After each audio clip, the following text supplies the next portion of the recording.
You know one crazy thing about this Diddy trial, bro? Mm. And it's kind of sad, but like people are really looking at this shit as entertainment. Very true.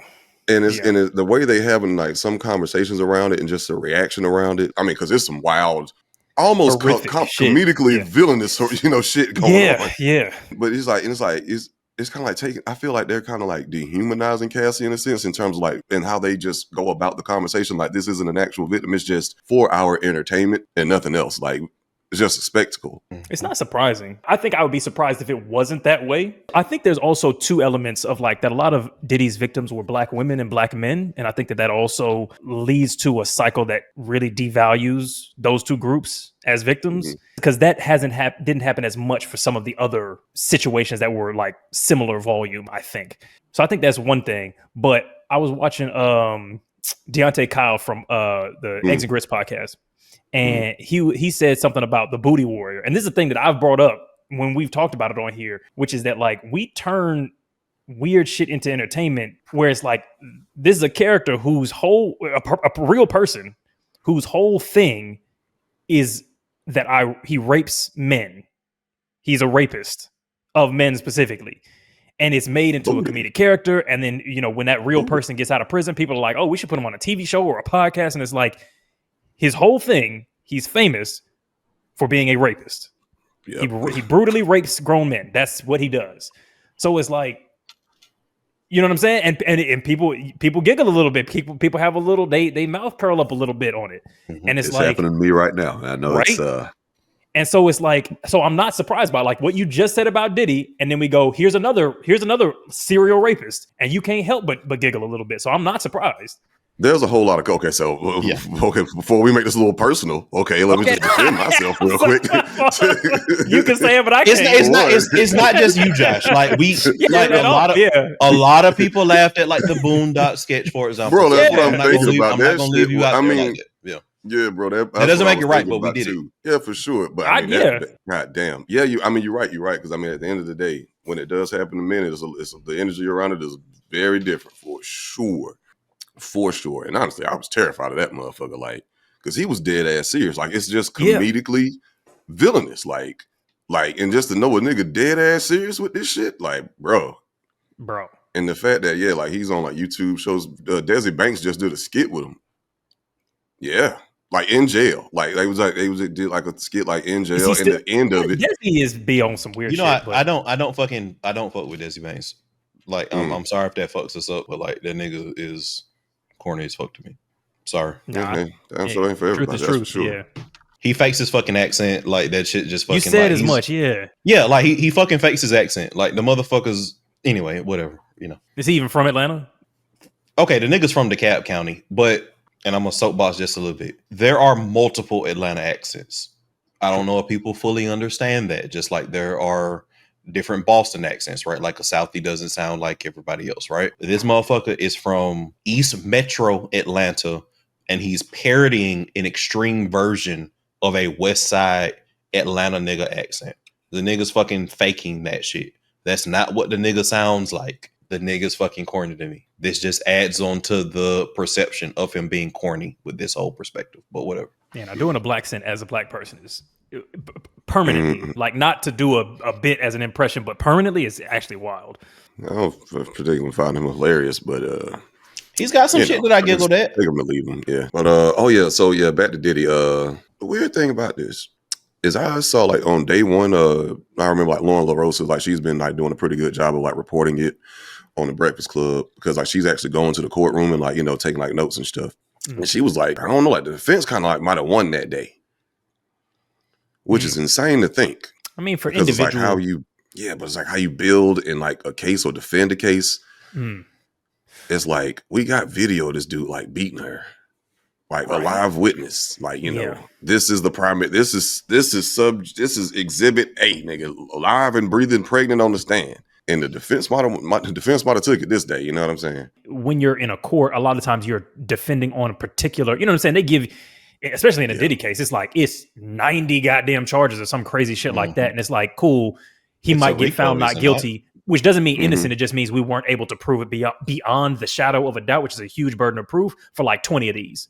So that's the defense won 20 out of 90 or whatever. That, Yeah. but maybe it's True, not that, but that's what it brings to mind. Yeah, no, that's right. Because I mean, they do, like you said, like specific instances or just how they build up the case. Because I remember, like, she was like, the prosecution was taking forever to get to, like, the real juicy stuff. Yeah, And she was which is like, I mean, maybe it was kind of strategy. boring. So you just go like, cool, y'all spend up y'all gas on these few little tenuous claims that we don't have great evidence on. He did it, but we don't have great evidence on it. Y'all spin your wheels on this, and then boom, video, testimony, video again, blah, blah, blah, DNA. Like, And I also think that. All right, what's up, folks? It's about that time for us to tell you about our brand new card game. Again, in all seriousness, just like the podcast, this card game has got range, baby. So boom, you get to choose whether you want to take the conversation in a more serious, thoughtful direction or in a completely fun and nonsensical one. You control the conversation and steer the ship of the conversation exactly how you want it to go at the dinner party, on dates, or just when you're hanging out with your friends. It's guaranteed to spice that shit up. This game has got double the fun of the last card game with over 100 prompts to have you prepared for some of the deepest and dumbest conversations of your life. And don't forget, member channels get 10% off, so be sure to grab your deck at shop.wavingtheredflag.com as orders will be shipping out soon. There's this element of people needing to judge the angle of the source. It's just hypothetically, right? Let's say I'm a Breakfast Club correspondent. If it's clear cut the prosecution is going to run roughshod through this whole thing, then maybe people stop listening to the Breakfast Club. You have to create the illusion of a back and forth. You have to create the illusion that this is going in a way that may be seesaw when it really isn't, right? And I think that goes to the initial point that Josh made of the fact that this is being made into a spectacle when it really shouldn't be. And again, I understand that nobody's perfect. I understand that to the point that we made earlier. Like, again, I laughed at the Boondock sketch about, the Booty Warriors, for example, right? So I'm not trying to take a perception of being holier than thou in regards to this, but I think that this has gotten to a point where people are like LOLing about fucking like freak offs. Like, this wasn't people's lives impacted in a way that I think is reductive in multiple different levels of what the fuck that term means. It's become a situation where people are literally trying to make their names off of reporting on the fucking Diddy case, where people are trying to make their names off of a hot take on the Diddy case. And I'm just like, oh my fucking God, bro. Like this is people's lives impacted from this perspective. People are even trying to boost their cachet by being contrarian to a lot of the facts, a lot of the situations in which they're saying, well, like, Cassie was innocent, for example, wasn't innocent, for example. Well, Cassie was complacent from this perspective and all that kind of shit. And I think that when you get into a situation where you make it spectacle, you end up getting motherfuckers that are like having reductive conversations about nitpicking on like what she did in this situation, and completely like glazing over the fact that we have fucking video of this motherfucker like literally being abusive, just beating the fuck out of her. Yeah. And I think that gets to a point where I'm uncomfortable in those situations, right? And again, I get it. This is the culture that we have. Like, I'm a Twitter veteran. Like, I get it. I understand it. At some point, we all got to understand that we got to move past the shit that we were doing when we were fucking 18 and understand that some of this shit just isn't cool to be a spectacle. And if this needs to be somebody's like first time understanding that this shit shouldn't just be a spectacle, cool, got it. It's going to happen for everybody at different times. Yeah, because it's people that are just 18 right now. That does happen. I think that the two things that where I diverge a little bit, but maybe not that much in the grand scheme, is even with the Booty Warrior shit, my view on comedy, which I've expressed through every topic that we've had over the whole time that we've had, this podcast, is I don't like when we're laughing, but we're not joking. And I think that's the issue with a lot of these things. People are laughing, but they're not joking. They're not saying, hey, look at this horrific thing. We all agree it's horrific. And we're laughing kind of at the absurdity of it in the way that we might laugh about, we might laugh and make jokes about war, or how crazy it was, how many people died in a particular war. But we understand that those things are bad and wrong. The issue with a lot of these jokes is that people are laughing, but they aren't joking. They don't believe that the things are serious. They don't believe that they matter. They don't believe that victims of sexual assault, rape or anything that needs to be taken serious, any of that. So that's more where my issue comes from, rather than just the joking itself. With Diddy, with the booty war, it's like people don't actually give a fuck. So that's the problem. And two, I don't have an issue with somebody making their name off of reporting on something. That's just what journalism always is. If there's something that people want to know about, I think it's fine to talk about it. That's what we're doing right now. If you're doing it journalistically, like I don't disagree. There's a spectrum on what that means. I suppose you know what I mean. Yes, a podcast is journalism in the new reality. That's part of, all of it's decentralized and democratized. So if you're going like, hey, I'm talking about this thing because it's out here. This is my take. This is me processing it in real time. I see no issue with that. But if you're being contrarian, dishonest, or dismissive of shit that shouldn't be made into controversy or dismissal, then that's an issue. So yeah, those are just little bits of nuance, but largely I arrive at the same place as you, just for slightly different reasons. I feel like, and I know this, morally, I'm not, you got me on the moral high ground here, buddy. But I feel like just kind of how you were saying. I wasn't talking about you. I'm like, no. I know you weren't. I know you weren't like attacking me or anything. But I guess like in terms of like how you were saying earlier, where like two things can be true at once. It's like, you got to laugh at fucked up shit, but it doesn't mean like you just don't give a damn about the situation at all or the victim at all. Like two things can definitely be true. I laugh at fucked up shit all the time. Like, Same. I mean, I grew up laughing at fucked up shit, man. I remember one time, homeboy back in college, he told me, and this is a prime example because this is fucked. I mean, like, and me and this homeboy, like, we always just be laughing about some shit. But he told me this cat he went to school with had, sadly passed away, and they ain't have, they ain't really have like a bunch of money. He said, man, they buried him in his black tea. And the way he said it, bro, I mean, we just bust out laughing. It was not funny. You know what I'm saying? Like, it's wait, did he say funny. it to be funny, or he did? No, he didn't mean I mean, he's just funny? a funny person. He's just a funny person, but because he was serious. But as soon as he said it, I started laughing, and he started laughing, and then like we like, damn, that's fucked up, man. It was like, yeah, man, for real, for like, you know what I'm saying? So it's like bear me loose. It's like bear me loose, man. Same shit. Like, go ahead, So if in that regard, like I give people a lot more grace because, like, again, I understand it. Like, I laugh at fucked up shit, and I would be a total hypocrite if I was to take that stance that Eddie has. And I'm not saying that you're a hypocrite for it, but I just, what I'm saying, because I know I would very quickly contradict myself. I think we're making this. I think you're making the stance that I'm making, unless we maybe misunderstood. It sounded like you is because it sounded like we're laughing, but we're not joking. We're laughing and joking. Okay, so what I mean, let me clarify what I mean by that real quick, because this it's a thing that that's come up with several of the like people saying offensive jokes things. My stance on comedy as it stands right now and has stood for a while is when you are joking, what do you actually believe? So like if you're laughing, but you're laughing because you think the fucked up thing is true versus you're laughing because you think the fucked up thing is wild, those are different things. Does that make sense? Gotcha. More or less? Okay, yeah. And that's like my whole thing with like the Fleece Johnson shit. Like, I wasn't laughing that he was raping people. I'm laughing at this is some wild, absurd shit, and I can't believe he is dead. It's kind of it like the use case of I like you and I want you. It applies. It's similar to that Always Sunny, the implication shit. Like it's very it's fucked up and very memeable. So yeah, and it's like, and again, I'm trying to be very diplomatic from that perspective. Is again, I laughed at that sketch. I laughed at that sketch as an adult.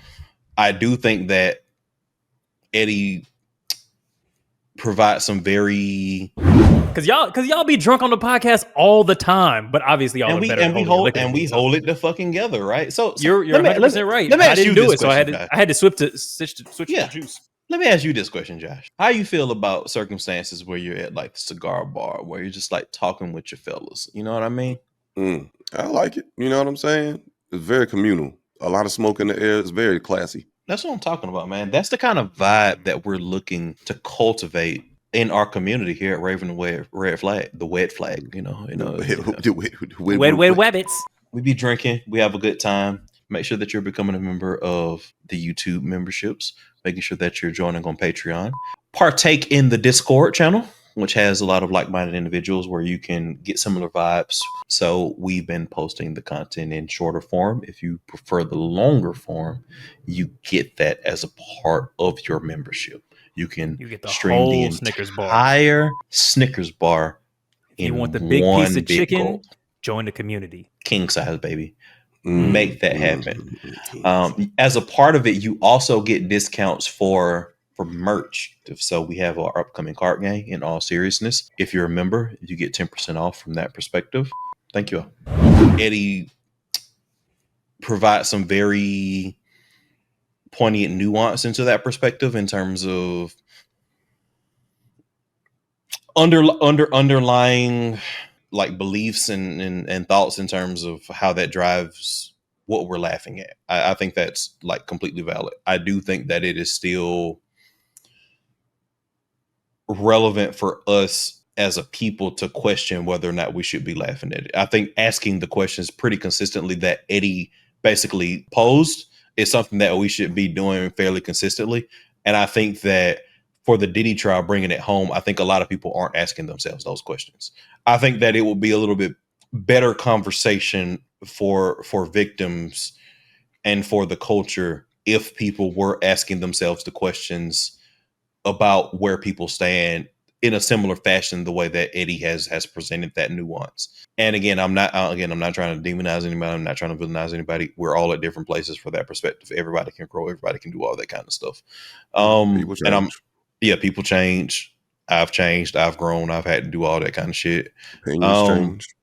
Exactly. But I do think that when you are dealing with the situation in this kind of vein, that you have to continue to ask yourself those questions about whether or not this is productive or whether or not it's not. And I think that Eddie laid out a very solid framework on how you can approach that, at least at a step one kind of situation. Yeah, why are we laughing is important. I appreciate your. I felt like nigga was about to blow a gasket trying to not disagree with me too hard there. But though I do appreciate it. I think that also some stuff even if you're laughing for a good reason, it ain't the time. I think that's also true.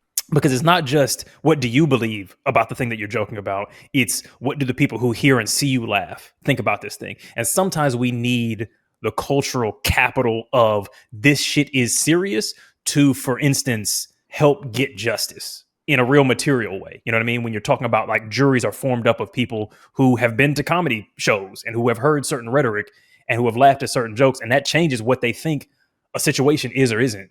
So I think that, it's not just what do you believe? It's like, what does this joke communicate to another person? And it's kind of like, when people talk about watching like Boondocks with like a white friend or whatever, and the white friend is like kikiing just a little bit too much, and you're like, hold on, wait, what are you laughing at? Because I don't know if we're laughing at the same things as we watch this show. And I think that that's core to a lot of what my view is on this kind of shit or comedy in general. Yeah, I feel that for sure. But man, it's so much shit coming out. They found like footage of this guy, one of the escorts that they would pick up. Mm-hmm. He apparently got arrested for doing some other wild shit.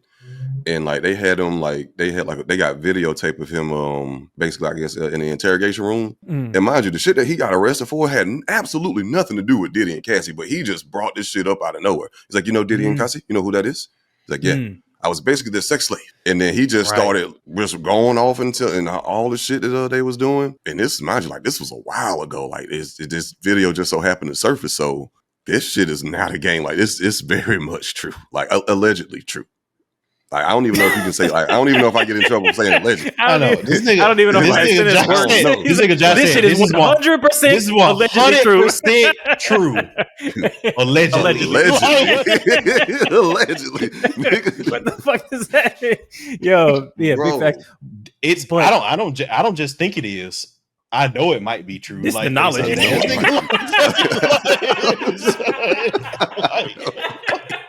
Like shit. Expert time in there, Alvin. That was good. We need to get you a half hour, bro. That was killer. I know it might be.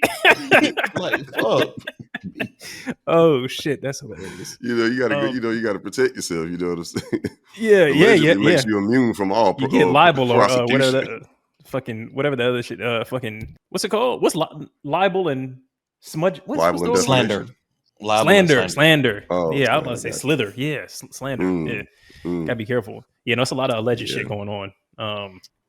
Yeah, so much of the shit that was like, and there'll probably be shit that we look back on from now that'll be like that in 20 years, where it's like, oh, that thing that was like so much of the like wild celebrity culture shit, the leaked sex tapes or the crash outs or the somebody dropped off the face of the planet and moved to another country or went to rehab is like just some of the darkest behind the scenes shit was going on. You know what I mean? Like when you think about the Amanda Bynes or you think about the fucking Britney Spears shaving her head shit or Usher or Drake Bell. Drake Campagna, yeah, but Drake Bell, yeah, like there's so much of that shit that was just some dark, fucked up shit was going on.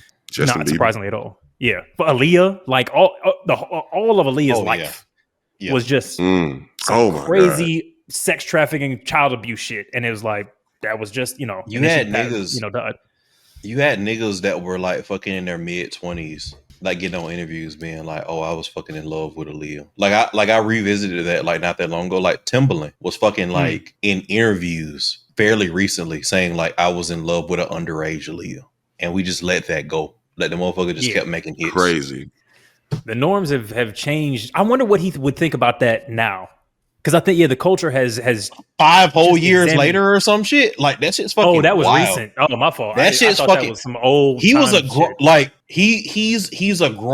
grown ass man talking about being a fucking mid to late 20s nigga in love with an underage Aaliyah. 50s talking about his 20s. Yes, like this shit was fucking wild. I didn't realize this was recent. Okay, that's great. I mean, it's crazy regardless, but that's even more crazy than what I thought it was. Yes. Damn.